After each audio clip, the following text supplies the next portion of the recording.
Hi, I'm Caden, here with my brother, Cal, and you're listening to Eating W's. eat the W. That's a W. Let's eat one. Let's eat one. That's a W. So on today's episode of Eating W's, we are going to do a quick review of all the Week 3 games in our picks, and then we're going to give a preview of the Week 4 of the NFL season. So, to start with Week 3, I'd like to do a quick score update on our little game that we have going on. Pick 'em. Callan made up a point on me. He scored 13 points with his picks this week, and I scored 12. So the total score is now I have 31 and Callan has 30. So close the gap a little bit, but we'll have to see where that goes because this week I think is the least amount of games we've picked different. So those couple of games are actually going to matter pretty big now. And I actually thought that I was picking some more upsets, Yeah, right before and we started. I guess we both had the same thought. right before we started, Callan said it's going to be the differential week point-wise. And then I was like, actually, we picked pretty much the same. I was like, what? Yeah, so we'll go over that. Yep, but before that, we'll talk about some of the bigger news from the Week 3 of the NFL season. First of all, in a news aspect, the Panthers made a huge blockbuster trade with the Jacksonville Jaguars, the Panthers sent tight end Dan Arnold and a third-round pick to Jacksonville in return for cornerback C.J. Henderson and a fifth-round pick, which is huge because C.J. Henderson was just the 9th overall pick in the 2020 draft, so this is only a sophomore season. He was one of the top corners coming out of the draft that year. Yep. And I knew that Jacksonville, I had him on the trade block. I guess he just doesn't fit their new coaching scheme. I guess. I never watched a ton of film, but the little bit I did, C.J. Henderson is out of Florida. Mm-hmm. I watched the little bit of film I did watch on him. I really liked him. I was hoping the Vikings made a trade for him because we have a bunch of older corners right now who are on one-year deals. Yeah. So I really wanted to get a nice young guy for some value. And I would have loved to make a trade for him if that's all we would have had to give up. And I think the Panthers only got aggressive there is because of J.C. Horn injury. Sadly for the Panthers. He broke his foot. 2 to 3 months, they think. Ooh, 2 to 3 months? I didn't know. That's a big timetable. That's what I saw on Twitter. Then yeah, that definitely really makes some explains sense. it too why they would go for C.J. Henderson then.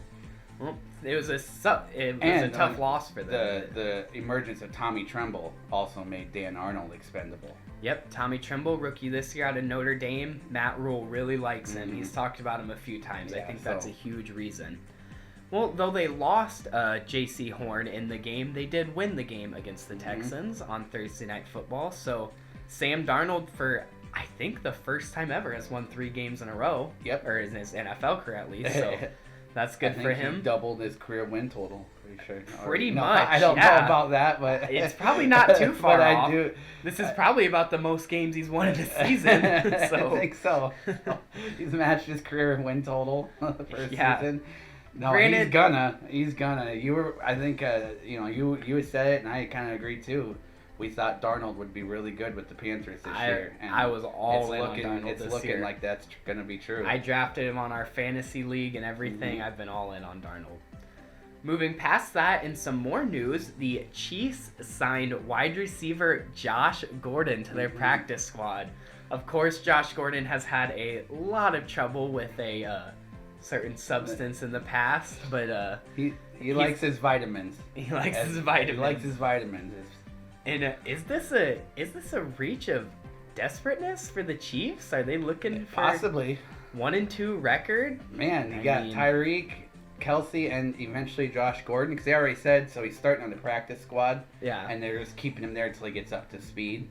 So I mean, they're basically like he's gonna get called up. He's a hell of a player. He really is. He's older now. There was even a chance Green Bay was looking at signing him. I don't know how true that is. If that was just like a, Yeah, we'll have to clickbait report, but it's been a few years since he played, if I'm not mistaken. I think 2019 was the last time he with played. Seattle. So we'll have to see if he's still in football form, but I think that's going to be a good pickup for them overall if he can. It's funny because we talked about Josh Gordon in an episode like during the summer. Yeah, like a month about ago him applying for reinstatement, and here it is.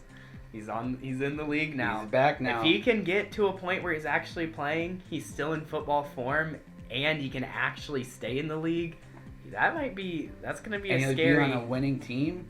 I mean, he was on the Patriots, but they had to let him go. And then he was on the Seahawks, and they had to let him go because of all his off-the-field issues. I'd say maybe he's going to work well on a losing team, but I mean, he started with the 16 Browns, so that's clearly not actually a statement. And he was their best player. Just a quick mention from the Cardinals-Jags game, because I really like Jamal Agnew, even when he was with the Detroit Lions. He had a 109-yard touchdown return off of a missed kick by Matt Gay. Kick 6. So that was cool to see. That's always entertaining. Mm-hmm. Caught it right in the back of the end zone, 109-yarder. One of the only other of the 3 people to do that was, of course, Cordero Patterson for the Vikings. I was there. So that was cool. Yep. I was at that game when that happened. And then just a quick little rant from me about the Bears-Browns game. Was Antonio Cromartie also in the Metrodome. Oh, really? Mm-hmm. I guess the Metrodome's just where you go to get 109 yards. I wasn't at that one. But I just wanna ask the Bears fans: Are you guys finally happy now that your quarterback? I've always heard it. Why is Dalton in there? Let's just throw Fields into the fire. He'll turn our team around. Yeah. Was the 1 net passing yards and 9 sacks a big turnaround? Did you guys enjoy that? Watching Fields get hit every play. What was the one stat that I told you that Justin Tucker's field goal was 19 yards longer than the Bears' total offense. Total net offense. Yeah. So yeah, that's all the further I'm gonna go. But I mean, I hope you Bears fans are happy. I've been saying the whole time you need to let him rest. You need to let him not get thrown into that fire behind that awful offensive line. You need to let him learn. And this is what happened. And here's one thing I didn't understand is that they ran like the same kind of offense, like as if Andy Dalton was at quarterback. Yeah, I saw that. So I always think they hardly had Fields running out of the pocket. There was no bootlegs. Not that I watched Red Zone, but you have a mobile quarterback, dual threat. You've got to change your playbook. I mean, not that Fields couldn't do that either, but with your offensive line the way it is, you got to have movement there. I think that's what people are calling for Nagy, because he just didn't make any real adjustments to Fields' skill set compared to Dalton's. A lot of people are calling for Matt Nagy to get fired, so we'll have to see where that leads. Next big game was the Bengals going into Heinz Field and beating the Steelers. That was good to see from them, because other than last year, of course, beating them and ending their undefeated record, the Bengals have not had good luck against the Steelers for the past couple of years. So I'm always happy to see them. And as a Vikings fan this year, I was happy. Washington that beat Pittsburgh. Oh, for the first game? Yeah. I know the Bengals I remember beat because it was that Wednesday game. Oh, okay. And I was working from home, and I remember how great it was. I was sitting here working from home and watching a Steelers first football team game. As I say, the Bengals must have been the second team then. I knew they were one of the first to beat them out. But I just remember Washington was the first one to beat the Steelers. Only because of that scenario. Wednesday game, that's going to stick out in NFL history. Thank you for the fact check. One of I missed a lot of 2 or 3 games to ever be played on a Wednesday in NFL history or something like that. So, but as a Vikings fan, I enjoyed seeing the Bengals win because it makes me feel a little better about losing to them. Maybe that was a better team you faced than you thought. I agree. That was still on us though. Totally shot ourselves in the foot the whole game. All the penalties, all the miscues on defense, mistakes on offense. But it was still nice to see that because, of course, it was better. But next up, we have the Ravens going into Detroit and beating the Lions on, as Calvin mentioned a second ago, a 66-yard field goal by Justin Tucker, which not only won the game for them, but is now the new NFL record for the longest field goal. It previously was 64 yards by Matt Prater, ironically, also of the Lions. So I guess Ford Field in Detroit indoors is just a good place to kick. Everybody thought Mile High, That's also where Justin Tucker hit his previous long field goal of 61 yards. It was in Detroit in 2013. But everybody thinks Mile High Stadium, is the place you'd hit the long field goals. Because you get the extra, you're higher altitude. Up. So gravity is weird how kicking but works. Apparently if you're in Detroit in the Dome, that's the place to go. Yep. Yeah, you were pretty excited. You thought you'd hit your upset. I, of course, had the Lions in my upset. You actually called me. I was thinking about how I was going to edit this episode. I was thinking about the sound effects I was going to put for celebration of being the first upset pick to win, however you want to say it. Yeah, so far we're 0-for on our And then I specials. watched that ball bounce off the crossbar and in. And I was like, okay, never mind. I had never seen a more exciting field goal until later that night. But at that point, that Seems was like a relative. But... that was the most exciting field goal I'd ever seen. Well, next game is, of course, the Seahawks at the Vikings. I ironically, again, don't really have much to say about the game. I think we looked amazing. Kirk Cousins, I know it's early in the season, but he should be getting kind of like everyone loves to do their early MVP frontrunners. I really think he should be getting nods for that. I don't really believe in it, but I think he's sure playing like it. Man, he's been playing well. I want to say it's 8 or 9. I can't remember the exact number, touchdowns on this season. And if I'm not mistaken, 0 interceptions.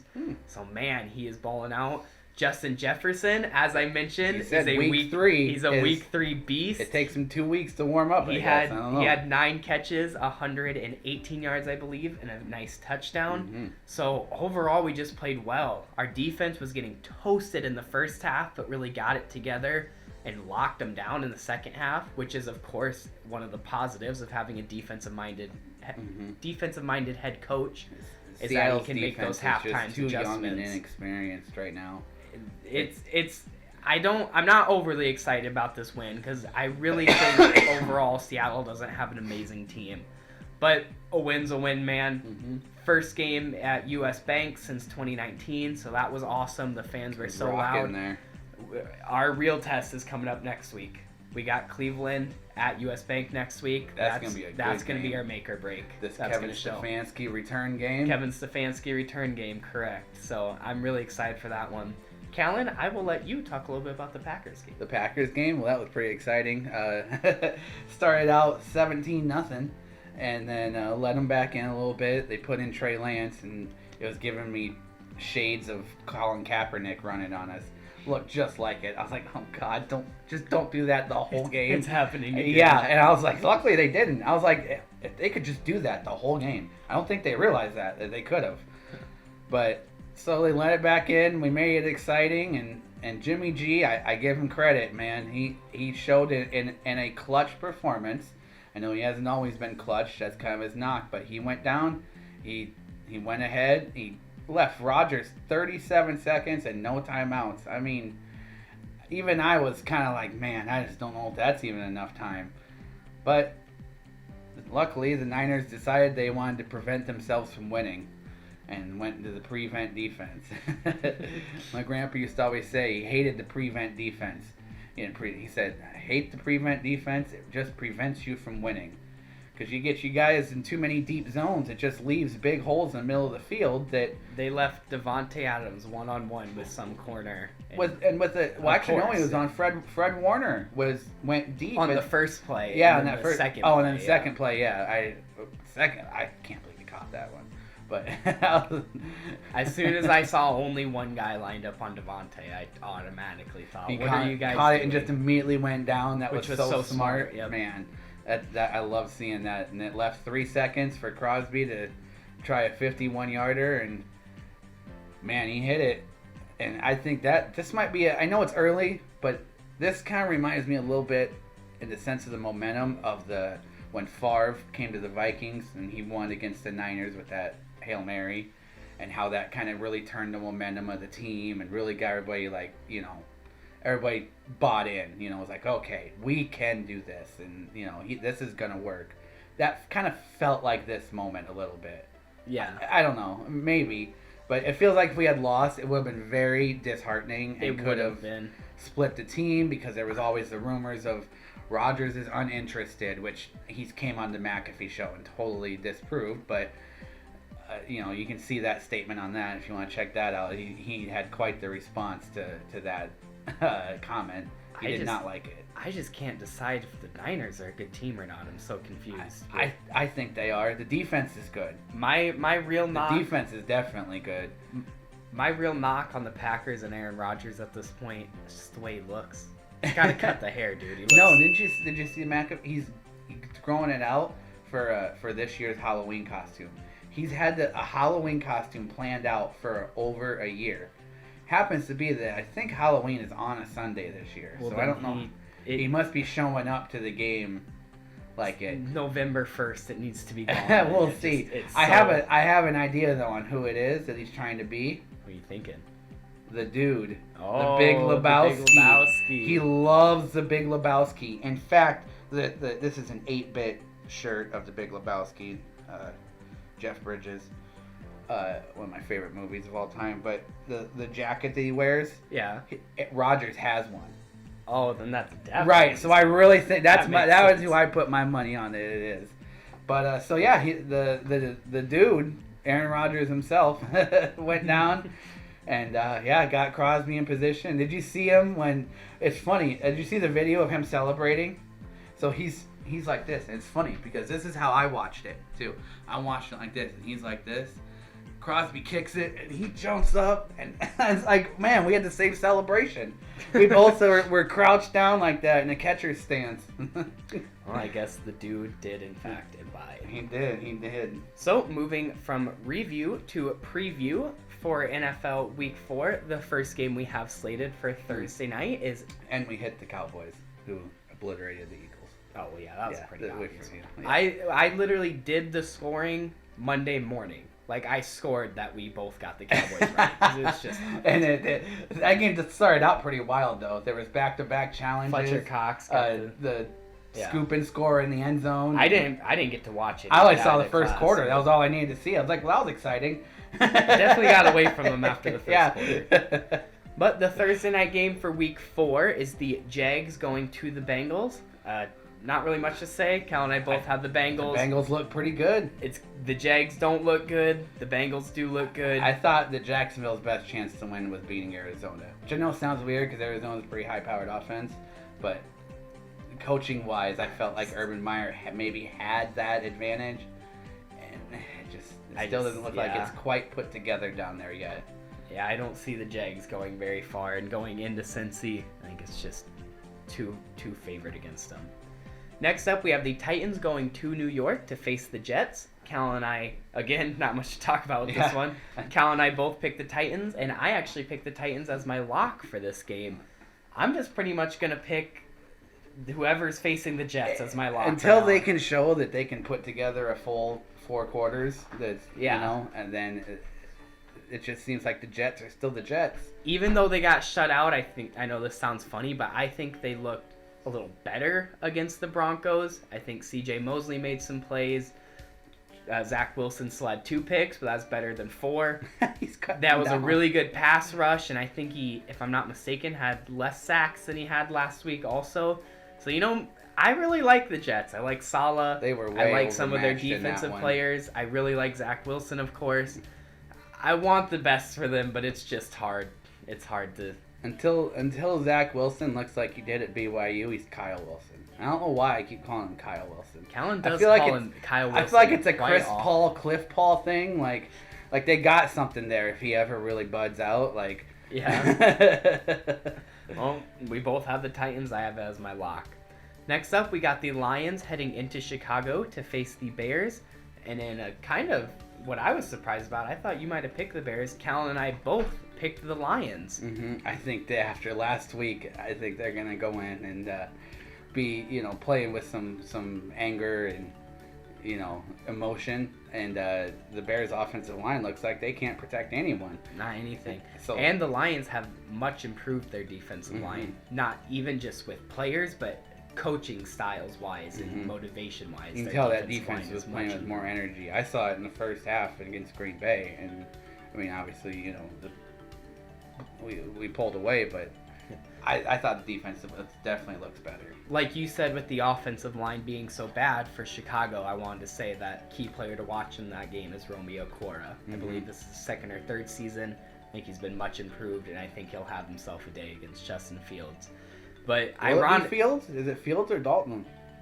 That's true. I forgot about that. Nagy said Fields, Dalton, and Foles are all in play. And Foles are all on the table. Jesus, it took 3 weeks for the Bears to just completely spin out of control in their quarterback room.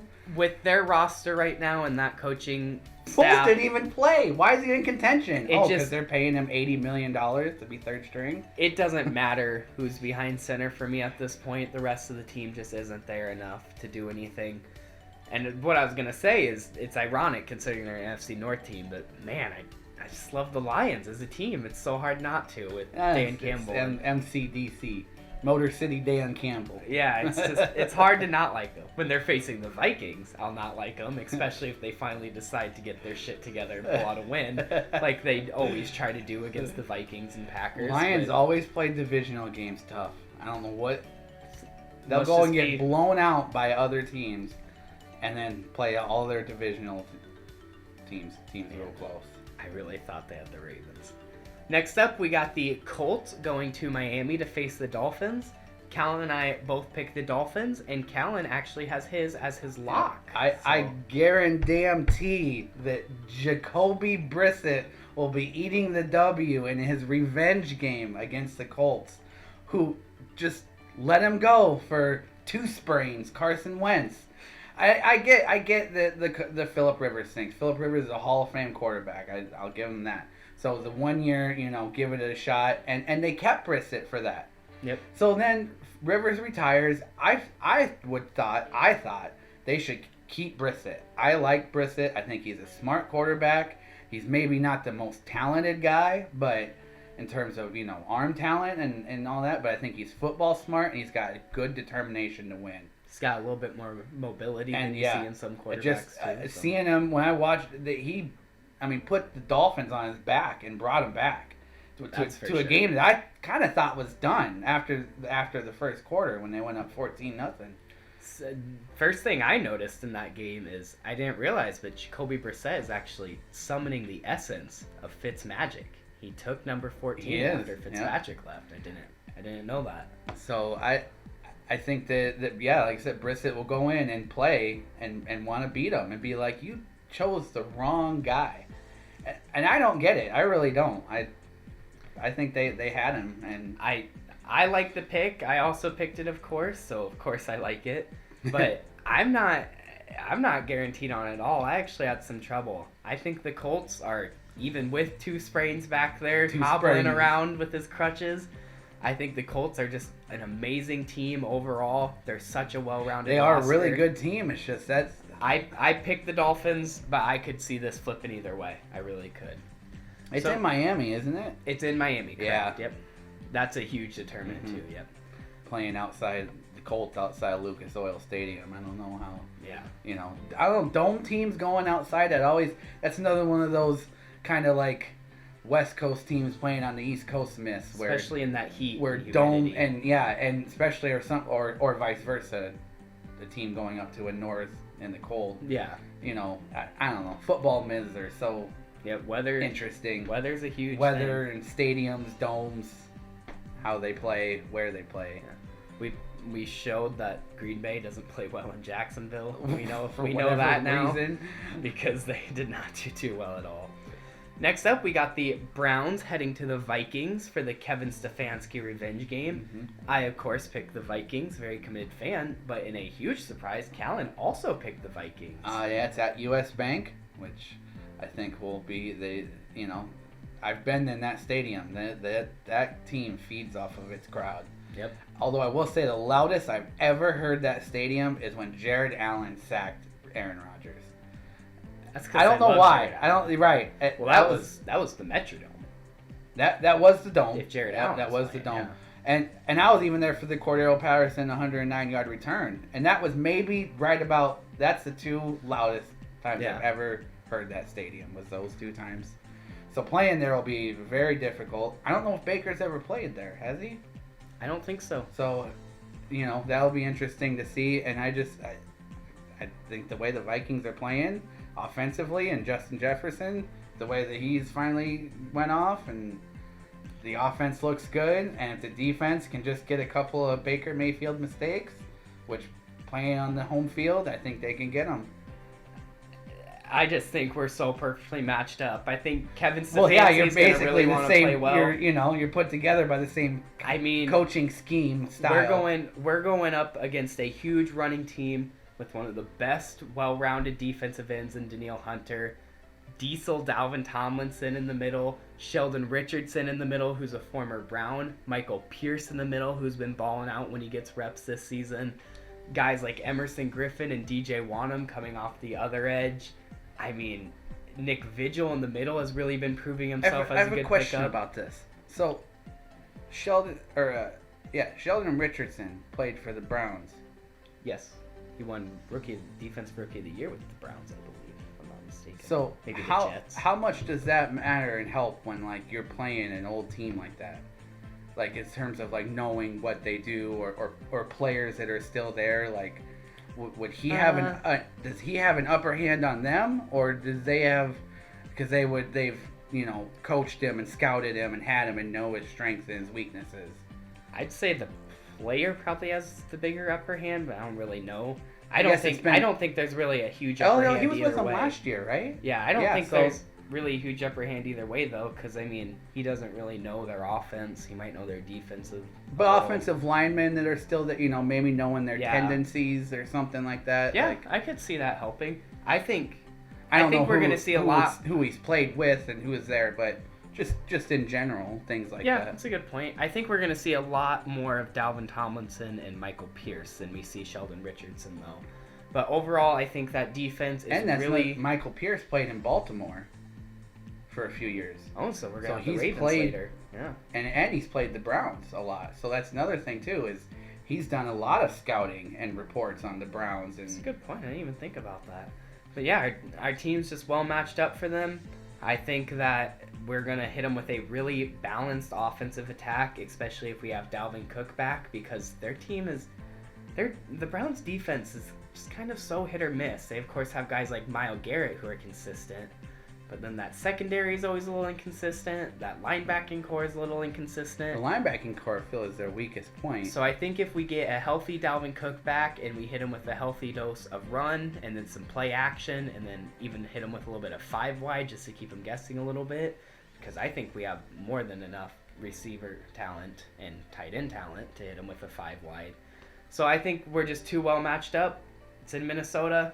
I like the Vikings. Ironically, I'm much less nervous about this game than I was last week about the Seahawks game, which seems weird, but I just think... I'd say vice versa. Just watching Seattle play against Tennessee a couple weeks ago, I was like, the way the Vikings play, they're just going to do the same thing. I thought it was going to be Dalvin Cook, but Alexander Madison came in and looked much better than Madison looked very gave good. him credit for. I mean, like, matchup-wise, though.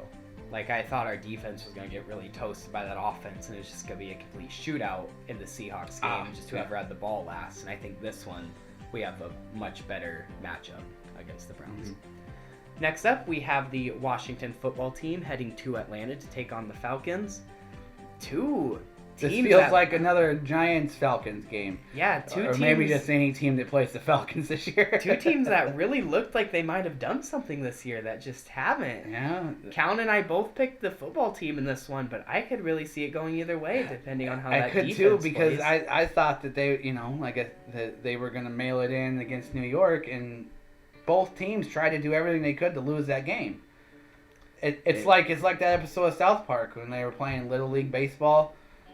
And both teams are trying to lose, so they don't have to play anymore. Oh, so they don't have to, yeah. So, and this feels like another one of those games, because I don't know how Washington feels about Heineke. He didn't look so hot last week. Buffalo just... That Washington is just such a confusing team. I thought they were going to be so good. A stout unit, and they've not done well at all.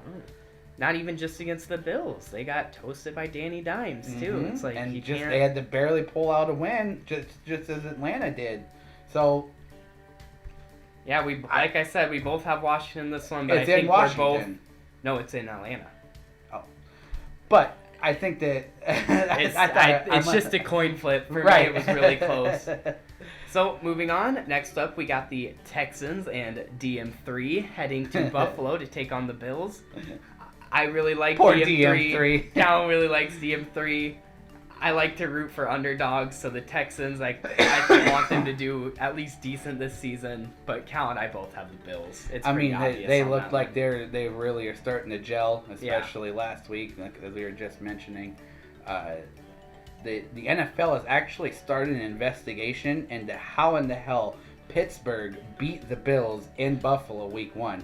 Because Pittsburgh has looked like crap since then, and Buffalo has looked like the team we all thought they were going to be. There was some sort of corruption, confusion happening in that game. I think that now all the teams got that memo about there being 3 preseason games this year. Everyone thought there was a 4th. That makes total some sense. still thought there was a 4th. Green Bay, Buffalo, the Vikings even Minnesota, totally shot ourselves in the foot.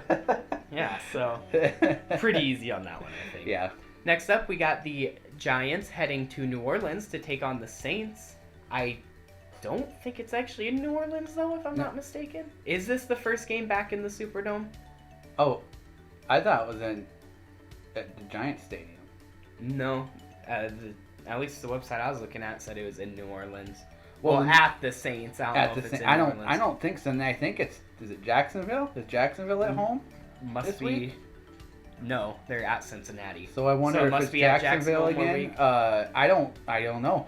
Last week the Superdome was on fire. Yeah, we were I can't imagine that. So I don't know how well it's on shape it's in. I know that it didn't sustain as much damage as like it did in 2004 against Katrina, obviously. Yeah. But you know, either way, I got the Saints winning and things. But yes.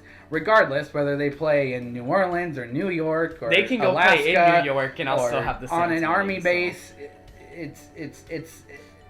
I mean, I would be stunned if the Giants were able to pull this one out against our man, the eater of W's. Theoretically, with the Saints' season has gone so far, they had Week 1 up, Week 2 down, Week 3 up. So this should be a down week, but I think is this their down they week? can have a pretty damn far down week. And I think they still got a good chance against the Giants.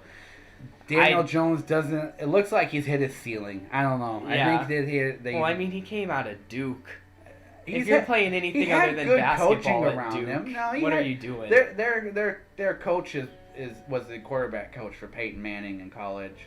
He helps them run those Manning quarterback camps. He's had good coaching. I just don't think that he's, like super ultra talented. If you're not playing basketball and you're going to Duke, I don't trust you.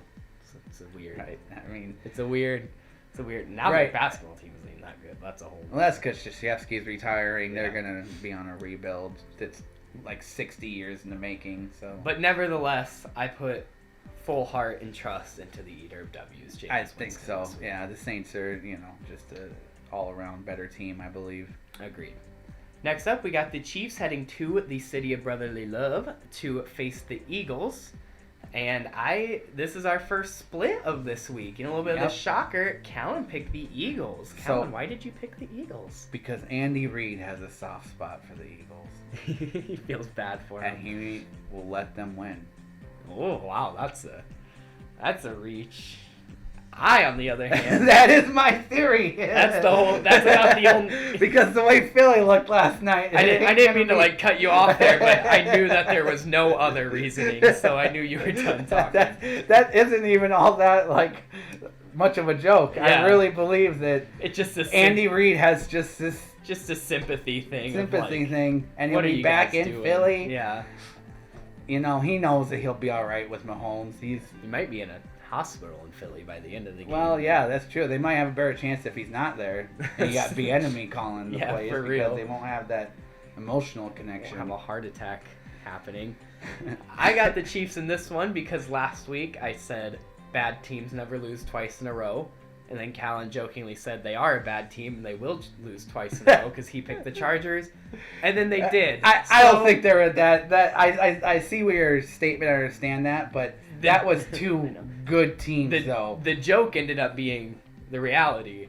So now, bad teams never lose 3 in a row. So I think the Chiefs go. That should be because and really against the Eagles, especially if you look at how they played last night, the Chiefs I believe, are a way better team. The Eagles have a decent defense, but they showed that they just can't keep up with a truly high-powered offense. No, and that's what the Chiefs are. And yeah, it's going to be maybe a repeat kind of. Yep. Next up, we got the Panthers heading to Dallas to take on the Cowboys. We both got the Panthers. We both have Sam Darnold. Why not? Mm-hmm. Panthers 4-0, baby. I've been on this Carolina train for a while. I think this will be a big statement game for him. Because it's going to be a huge statement game. Because definitely. I know Dallas just came off a big win against Philly. They're playing pretty good so far this year. So, but I think that the Panthers offense is better than the Cowboys defense. Yep. And I think that it will be a very good matchup between that defense and the Cowboys offense. I think this is going to be a huge challenge for that young Panthers defense, especially now that C.J. Henderson probably won't be playing or will be very inexperienced with the playbook at least. But I think that they hold off just enough because I bet he plays. I think the I think Panthers... he'll play, but you're right. I think he'd play. How much he plays is, I agree, yeah. You get your playmakers out there. You just trade it for him. He's going to play. Like you said, might not play every snap, but... And you might have to run some more basic coverages, which it sucks that you're gonna have to do that. Maybe, such a or you work. team. You just fit more to his style. I mean, I'm sure they know kind of what his strengths are. Yeah, they've been watching film on him. They know it.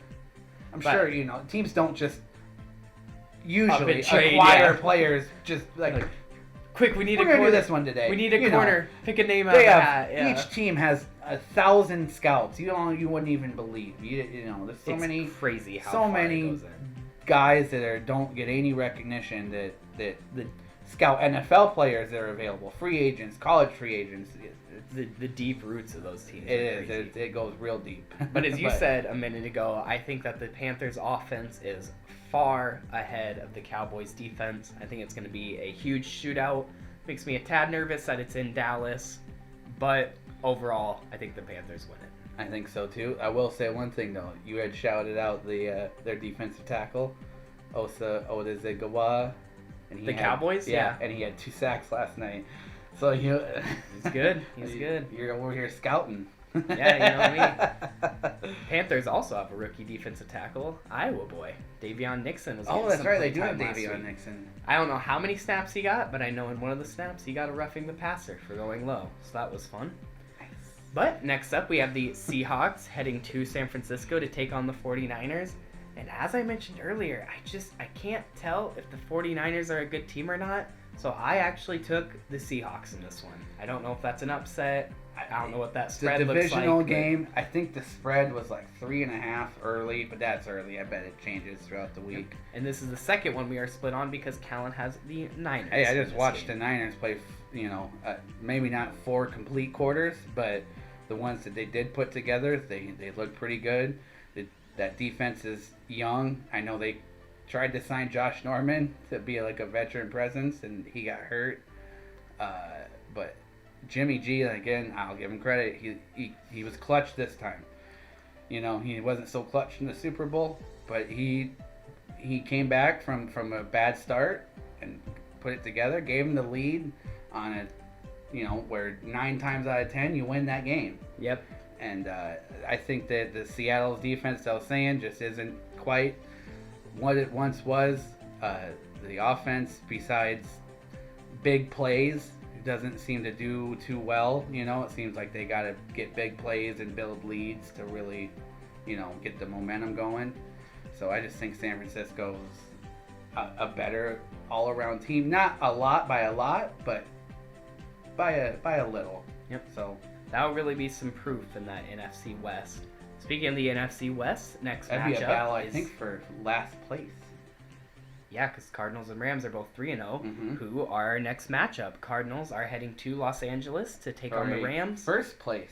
For the first place matchup. Cal and I both have the Rams in this one. I think that's pretty obvious. The Rams are just playing well. Stafford is finally getting to show his full potential. Yep. And it is scary. The Rams are the team I am afraid of the most as a Packers fan, and the NFC as a whole conference and the playoffs. Not the Bucs. I agree. There's Stafford, only because of Stafford's familiarity with Green Bay. Yep. that's scary. If we meet rather in Lambeau, Stafford used to be the reason the Lions always played the NFC North so close. So. If it's whether it's in Lambeau or LA, Stafford's gonna be used to it. So I think the Rams are gonna be really good this year. And yep. My main reasoning for this matchup, at least, the Rams have earned their 3-0. Mm-hmm. The Cardinals have a very questionable 3-0. Yes, that's a good very point, too. Questionable for that Week 2 game against the Vikings, of course, but that's in the past. That's in the rear view. Yeah. Next so up, let that go. Yeah. Next up, we have the Steelers heading to Lambeau to take on the Packers, and Cal and I again have the same. We both have the Packers. The Steelers just haven't been doing it. They look the Packers like have the been doing it. dwellers of the AFC North this year. Yeah. They take a turn every once in a while. Usually it's the Bengals or the Browns, but every once in a while Baltimore and Pittsburgh takes a turn down there, and it looks like this is Pittsburgh's turn. They don't really have a number one receiver. Claypool's a baller, but I don't know if he's a true number one. Smith-Schuster and Deontay can't stay healthy. The running game's Najee Harris had 100 yards receiving this week. So they drafted the running back so they could have more of a running game, and then gave him 100 yards receiving. Throw to him the most. And Ben just looks like he's been beaten by Father Time. And you know, he's still talented. He could prove me wrong and go out and throw 400 yards this week. Because he could. There's a chance that they could. But at the beginning of the season, this looked like a prime matchup.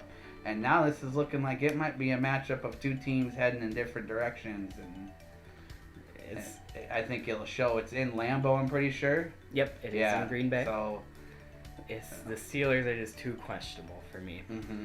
Next up, we have the Ravens heading to Mile High Denver to take on the Broncos. This is our third and final split game for this week. I have the Broncos and Callan has the Ravens. I just went back and forth on this one. It's a close one. I don't know if the Broncos really are 3-0. You know, they've played They've the faced Giants, some garbage team. Jets, and Jags. So, I mean, I think they're good. I just don't know if they're, upper echelon, elite 3-0 good. So Baltimore is. I know that they're basically a running team.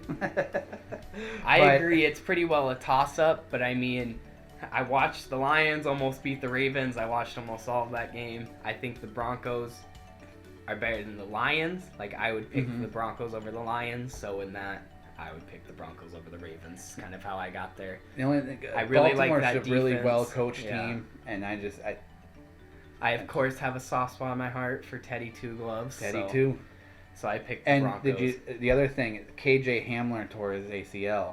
Yep, so they're down another receiver. They are now down to Cortland Sutton and Tim Patrick. Tim Patrick looking like a pickup of the year. I was going to say, which definitely isn't a bad receiver duo, but it could have been much better with guys like Jerry Jeudy and Cam. Jeudy will be back, though.